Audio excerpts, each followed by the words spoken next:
welcome to my live call tonight. And it comes with a question. What is it that is something that you really need that you're avoiding? Something that you're avoiding that you really need.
We'll rephrase it like that. I've been working out.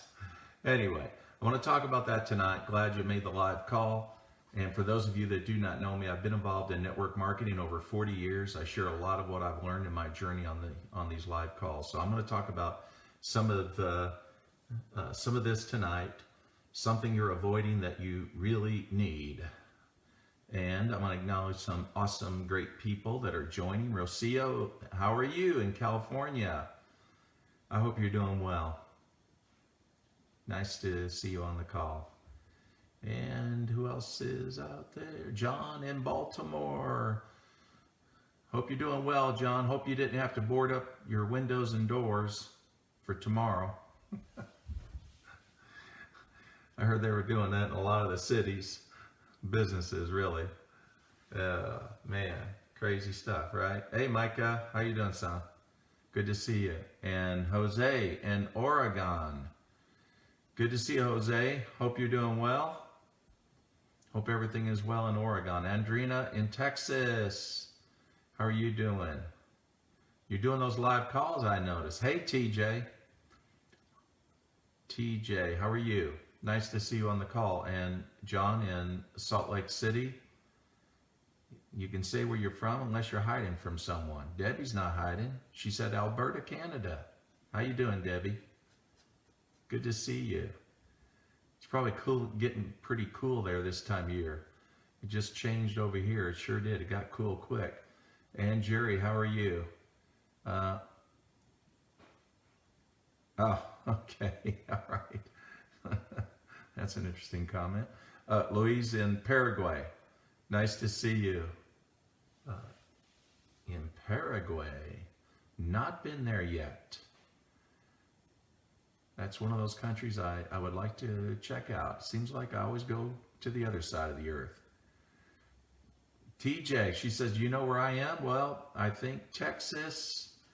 I forgot. Texas, Oklahoma, you tell me. I got to be right. It's one or the other. And Jerry in Charlottesville, Virginia. She's right around the Blue Ridge. It's probably very beautiful out there right now, just like it is here in the Smoky Mountains. Yeah, the leaves are peaked. Yeah, TJ, I got it right. It was Oklahoma. Okay. And let's see, who else? And Rajendra from Northeast India. You're the furthest one out, man. You're the furthest one out, Rajendra. Northeast India, that's a long ways from here. And Jerry West in Buffalo, New York, nice to see you. I hope all is well in Buffalo. Good to see you, man. So we talk about, the title is something that you're avoiding that you really need. And what is that?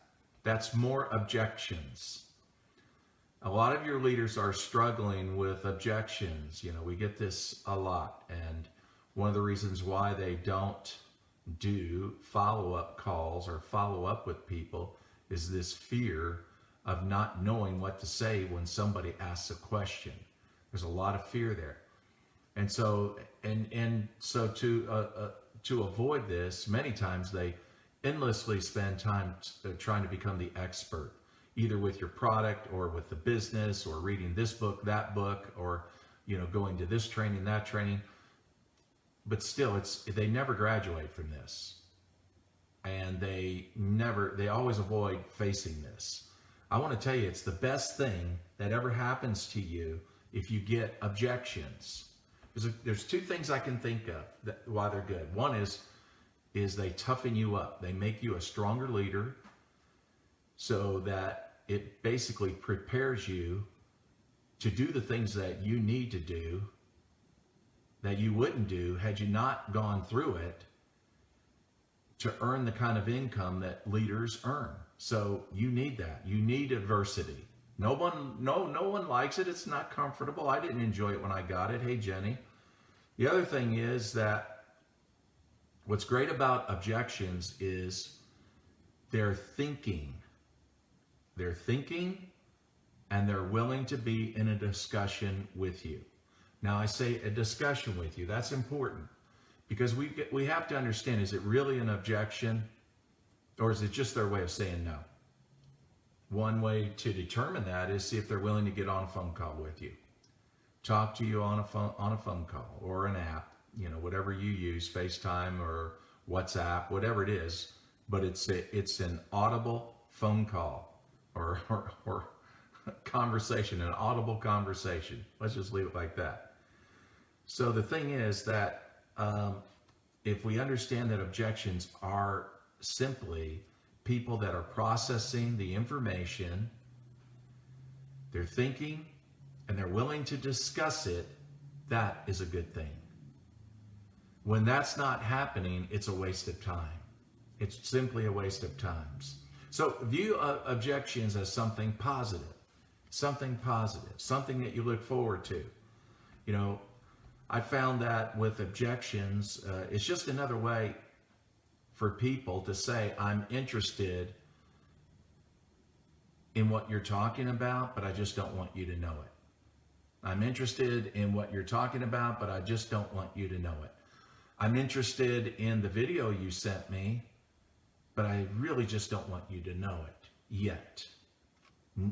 So sometimes it's some pushback that they have just so they can have some time to evaluate whatever you sent, or maybe they want to do their own research. Sometimes they do that, right? It's sort of like, I went to a BMW dealership today, looking at some beautiful cars, and then, the last thing you want sometimes is, the salesman coming out. You want some space. You want to look at the car, read everything that's on that paper that they paste on the window, right? Maybe even jump on your phone and Google it, or look at a YouTube video.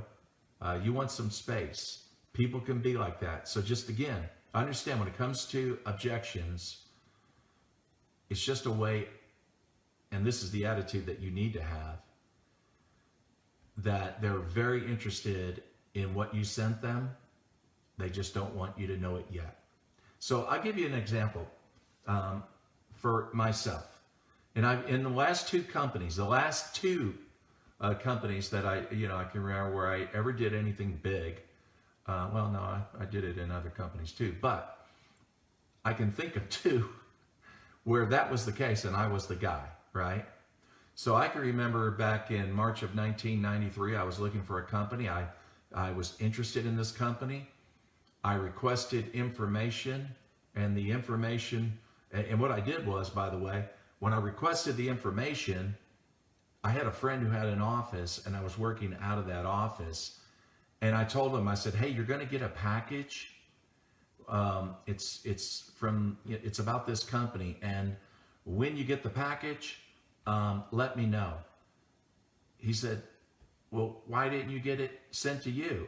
I said, I don't want them calling me. He said, well, thanks. You want them calling me, huh? I said, well, yeah. You can just say I didn't request it. That would be the truth. But again, it was my way of having space to evaluate something.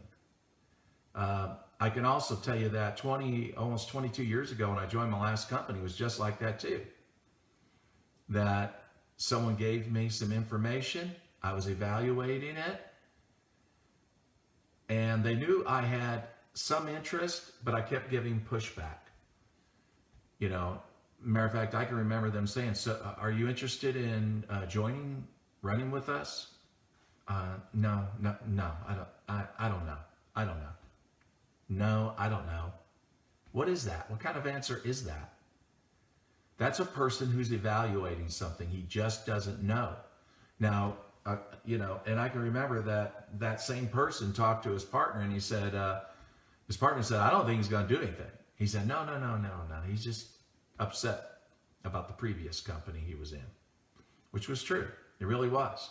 So we don't always know why people, when they object and when they sort of put out maybe some either questions or they show signs of maybe some doubts about what you have.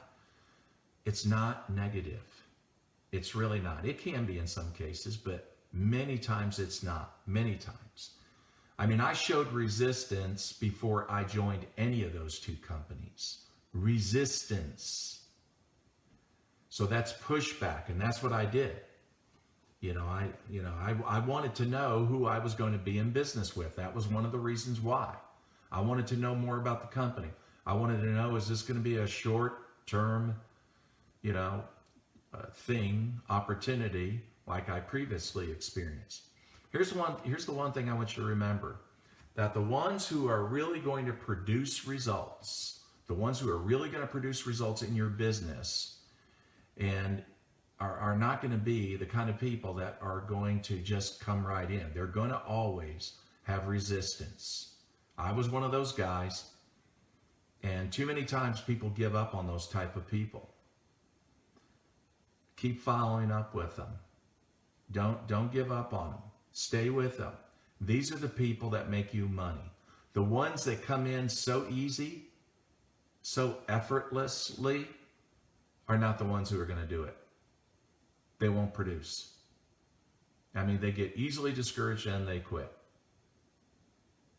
But the ones who come in with resistance, it's really hard to get them out. It's hard to get them out of your company. Because once they're in and once they're in the saddle and they're sold, they're staying. I want you to get that, really. Too many times people chase easy. Believe me, there's no money in easy. If they're easy, they're not going to produce. If they have objections, then that is a good thing. So, all right, so some quick action steps. That's what we always want, is I want you to view objections again as what? As if they're saying, I'm really interested, but I just don't want you to know it. That needs to be your attitude. Don't view it as a negative thing. Very important. So, second, when someone has an objection, watch your tonality, watch your demeanor. Don't show any irritation. Just be humble, be sincere. Divorce yourself from the outcome, whether they join you or not. Whether they join you or not, divorce yourself from the outcome. Don't worry about that. Just understand you're going to be, you're going to be successful. You're going to arrive at whatever goal you want. This person is not the only way to get there. So divorce yourself from the outcome, and so don't worry about it. Don't have any sense of loss whatsoever, whether they join or not. And then see the objection as what it really is. It's just a mask to cover what's really there. What's the real objection? It's just a mask to cover the real objection. Whatever they're telling you, that is not the story. And how you find out is by asking questions. That's how you find out. So, like for example, you probably had this happen. I know I had it when I was, getting started, really getting going. And somebody would say, well, are you making money yet? Are you making money yet? So that's the objection. It's a question, but it's an objection. They're just testing to see how you're going to respond to that. How you're going to respond to that. And how I generally respond to that objection is, are you asking me, are there people in my company making significant income, or just does it have to be me? And many times they say, well, no, is anybody making money? Yeah, sure. I'm new, or I've recently started engaging in the business. Maybe I was using the product, right? And it took me a while to come around to the business. That happens to many people in network marketing. Okay, fine. Well, that was your start date. So you're new. But there are other people that are not new, that have been around. Introduce that person to your upline. Get to know some of your upline. If you don't know who they are, call the company. Ask them. They'll be glad to help you out. So, but what if they, let us say the objection is, or we think it is this network marketing? There's generally one of three type of persons that ask that question. Is it network marketing? One is someone who's been involved in network marketing and it didn't go well. One that's been involved and it was okay, so-so. And third, one that has heard about it, knows some people that have been involved, but hasn't really, hasn't been in any company. It's usually one of the three. So again, how you deal with objections is questions. When it comes to let's say the first person, and they say, well, I was in a company, and it I put $500 into it and it didn't go well. It didn't go well. Okay. All right. Let me ask you, okay, this is where questions come in. So most people will freak out. And this is the reason why they don't follow up with people and they don't like objections and they just run. They just say, okay, man, it's not for you. See you later. No, I just say, tell me the story. I want to know.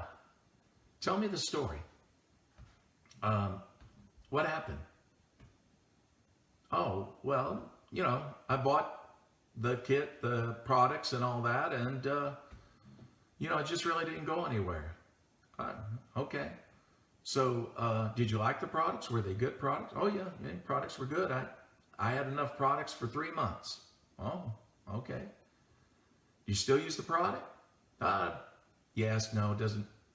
Then I'll say, how much time did you put in it? Your schedule. Well, I've got a full-time job, Oh, sure, I understand. So, what, weekends, or did you have time for weekends, or were you busy with the family? Well, yeah, sure. I've got things to do with the family and all. Just a lot of things were going on. And you listen to the story, whatever the story is. But details are important in the story without it being an interrogation.